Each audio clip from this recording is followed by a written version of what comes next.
Okay, so there's a man in Magamo who hasn't set an alarm in 11 years. Not because he doesn't need to wake up on time, he always does. Every night, somewhere between 10:30 and 11, he just lies down, and within minutes, he's gone. No melatonin, no sleep app tracking his REM cycles, no white noise machine, no blackout curtains, none of that. He just lies down and sleep comes, the way it did when he was a kid. And somewhere else right now, someone's lying in a room built for perfect rest. Blackout curtains sealed, phone face down on the nightstand, sleep tracker on their wrist recording every toss and turn. And it's 1 a.m. and they're still staring at the ceiling, running through tomorrow in their head. What if the difference between these two people has almost nothing to do with the bedroom and everything to do with a few small choices made hours before either of them even got into bed? By the end of this, you'll know exactly why the whole sleep hygiene checklist thing usually fails, and 5 quiet habits that can start resetting your nights tonight. Stay till number 5 though.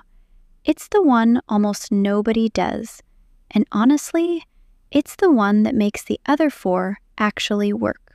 So let's start with something almost everyone believes without questioning it: that sleep is a bedroom problem. Can't sleep? Fix the bedroom. Darker curtains, better mattress, an app telling you when to wake up. And for a lot of people, none of it works. Not because the products are bad, but because they're solving the wrong problem. The damage was already done at 4 p.m. or 7 p.m. or the second you opened your phone this morning. Sleep isn't something you switch on at bedtime. It's the tail end of a pattern that starts the moment your day begins. Habit 1, and it's the one people usually get backwards. In Japan, there's this small ritual, yokujo no jikan, bath time, but deeper than that. A slow soak, 30 to 60 minutes before bed. Water hot enough to raise your core temperature. Here's the thing. You don't fall asleep because you get colder. You fall asleep because of the drop right after a rise. Warm bath, then your body cools back down, and your nervous system reads that drop as, okay, time to rest. A quick lukewarm shower won't do it. It's the rise and fall that matters. Habit 2 has nothing to do with nighttime, and everything to do with the second you open your eyes. Get outside within the first hour of waking. Real daylight, not a lamp, not your phone screen.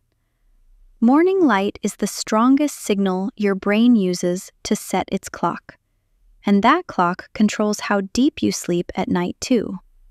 Skip it, and your whole schedule drifts later, which is why you're wired at midnight and dead at 7 a.m. Habit 3 is the one quietly undoing everything, and it's happening in almost every home, every night. Yoi no kuchi, the mouth of evening. The hour before sleep, meant to be quiet, low light. Compare that to what we actually do. Bright lights, phone 6 inches from your face, one more episode, one more scroll. Dim your lights an hour or 2 before bed. Let your body register that the day's actually ending. Habit 4 is where it stops being about light and becomes about the mind itself. Ma, the deliberate pause, the empty space between things.